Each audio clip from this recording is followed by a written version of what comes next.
I've never done an audio recording before, let alone posted it, so please excuse the disjointed cuts that may appear.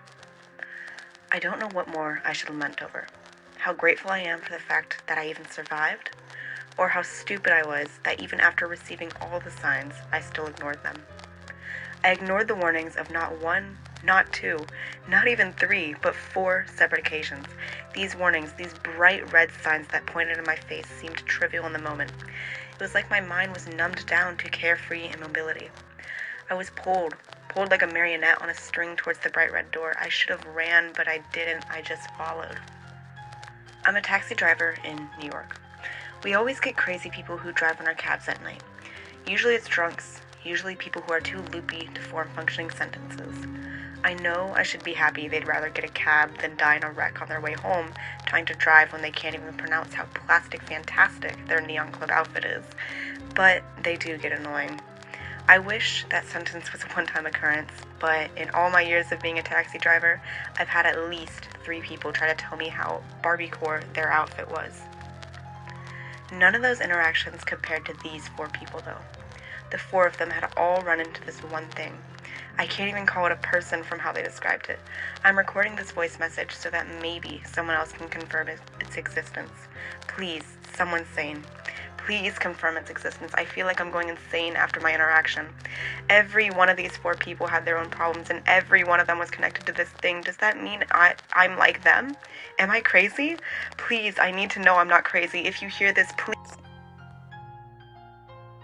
The first person I encountered who knew that thing, she was the most sane. I picked her up from a late night party, and her name was Arya. She was responsible. She'd drinking, but she was nothing like the drunks I usually got at that hour. She was definitely one of my more chatty passengers. She was nice to talk to, or more so to listen to, as she thankfully did most of the talking. At first, she talked about her night, and I was mostly tuning her out at this point. But then she started talking about her music. I learned that she was a music composer, and that she was always constantly writing songs for her job, which was a rave manager and a DJ. This is when I really got invested in what she was talking about.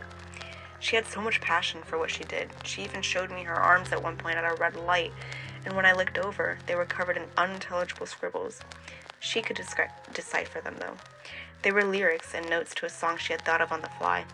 Apparently she did that a lot, and even kept a Sharpie on hand. She said the song that she had thought of was about a creature she knew of. She sang what she had so far, and it was beautiful. Not just her voice, but the lyrics themselves were beautiful too. One line haunted me, though, on that cab ride, and I just couldn't get it out of my head after that. Since then, I can't remember it as well, since I've had many passengers since then. But it was something about the creature being a harlequin with porcelain skin. I don't know why, but it was just the way she sang it. It just stuck with me. I can't begin to describe why. It was hauntingly beautiful. A couple days later, I got another strange passenger. Usually, I'm fine with quiet. Usually it's preferred. But this silence was thick. A thick, awkward silence in the car. I needed to say something in that moment. Anything to cut the silence that was driving me crazy. I asked who she was texting on her phone, and she seemed skeptical at first. Like, why would I ask that? Why would I ask that? It's none of my business. But she got another text, and her eyes lit up. After responding, she started talking. Finally she had started talking, and it wasn't just normal talking. It was passionate talking. About this girl, Arya.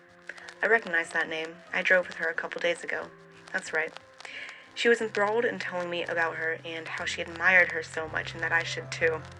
I started believing her and that you should also admire Arya. How she was so passionate about her music and that she helped anyone she could. She was amazing, I learned. Somewhere along the lines of her passionate speech, though, she started talking about that thing again. The same thing Arya had mentioned. She said its head was empty except for the many secrets it kept. She went on and on about how she despised this creature. She seemed to be on a familiar basis with it. But I didn't care about her relationship with it. I barely cared about what secrets she was talking about. I should have, though. I should have cared. I should have been alarmed that two people had mentioned the same creature within days of each other. They both described it as unnatural, and they both mentioned such unnerving things about it. But I was stupid. So stupid.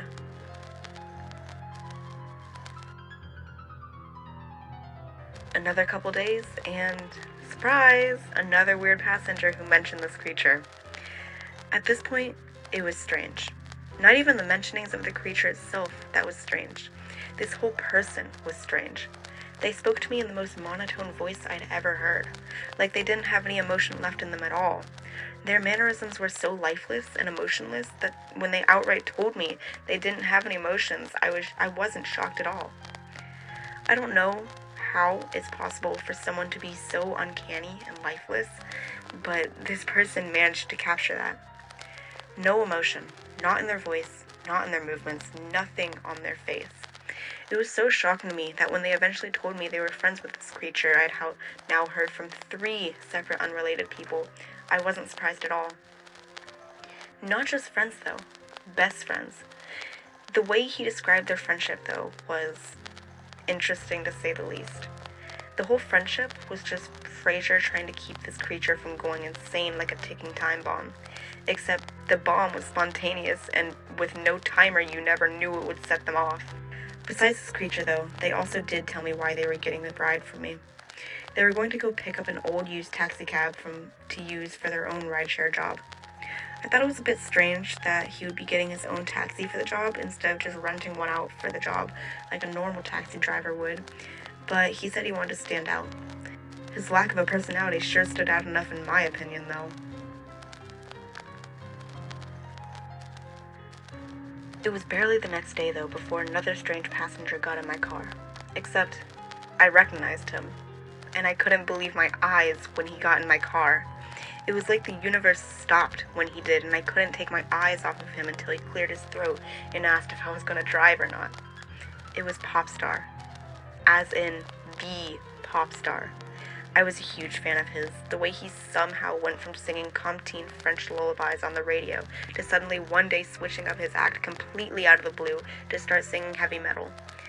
No one had really paid attention to his lullaby act. I certainly hadn't heard of him before his metal days, but once he became a metal singer, he rapidly gained fans.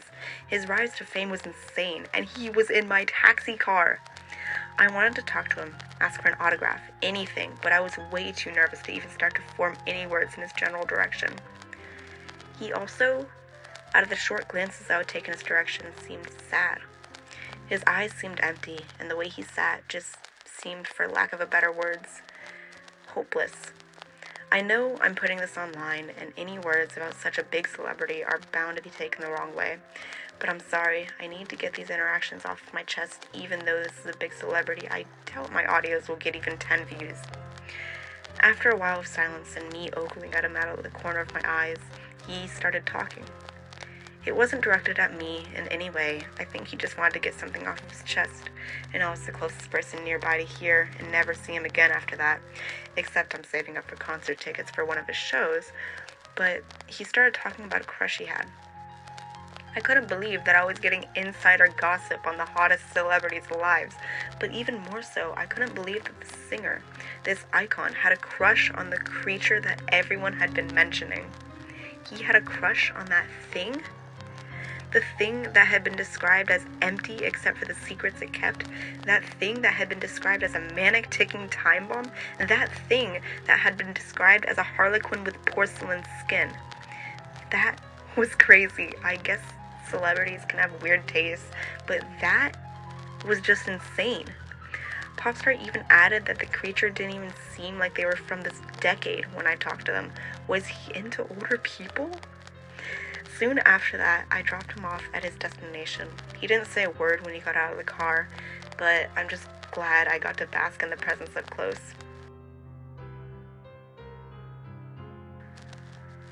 The last passenger. I know I'm stalling. I know I've talked too much about Popstar. I know I was trying to be lighthearted, but it's because I'm scared. I'm still scared. I don't know what happened. I don't even know how I'm going to explain what happened. It was after my ride with Popstar, and I was heading home for the night. I was driving down a pretty quiet road when I encountered a red light at an empty intersection. I debated running the red light, but I wanted to be a good, law-abiding citizen and not get in a life-threatening car wreck. That's when I heard a tap on my door. A tap that came from long, red nails. Not the kind you would find on an eccentrically pretty lady, but gnarled, long, red fingernails belonging to a thing. Something you couldn't quite describe as human. I'd heard enough throughout the last couple days, and after one glance at my car window where the knocking was, I sped off. I sped through the red light and straight home. I parked my taxi for tomorrow morning in the parking garage of my apartment building and went to the stairwell to begin my tired but very hurried ascent up the stairs to my home. But right as I was about to open the door from the parking garage to the stairwell, I heard the knocking again. I was frozen this time. That door was the only way up to my room, so as the door slowly opened with a pained creak, all I could do in the moment was stupidly stare at who was behind it. And I have to say, the descriptions from those 4 people didn't do the creature justice. I couldn't take my eyes off of them as they opened the door, towering over me, leaving me in the shadow of an almost halo-like ring of light forming around them from the dim stairwell lighting behind them. They leaned down over me, looking down on me, but I couldn't tell where they were looking exactly.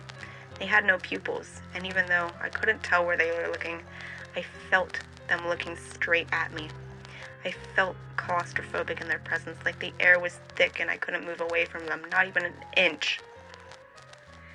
"You've heard a lot about me," they said. I didn't respond. They reached their hand out to me, their long, red, gnarled nails not belonging to an eccentrically pretty lady. Using their index finger, they pushed my head up in an up and down motion, forcing me to nod at their previous statement.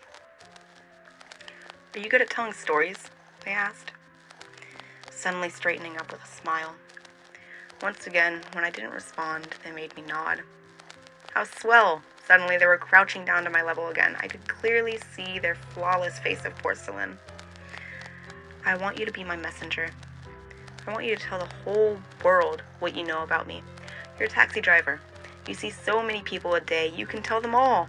Tell them my story. Tell them how I look. Tell them so I'll never be forgotten, so I can inspire people to live wildly. I hate seeing these boring people everywhere, off to the same work every day, off to their boring jobs. I hate it."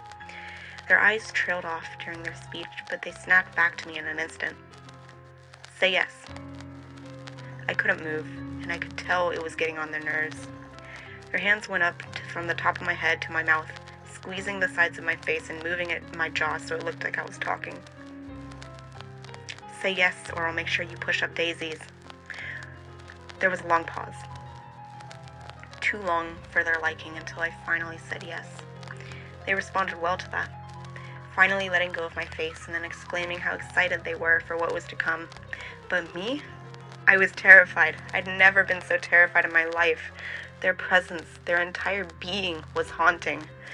I was like a deer in headlights our entire encounter. I still feel my body go rigid when talking about them like right now. I can barely move my body as I speak about them right now. Can you see why I decided to record this? I didn't want to. I never want to relive that night ever again, but I have to.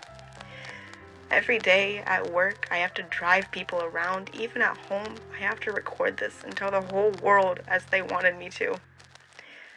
I'm sorry you had to listen to this, but please, if you take one thing away from this, if you hear anything about this creature from anyone around you, don't answer the knocking that follows.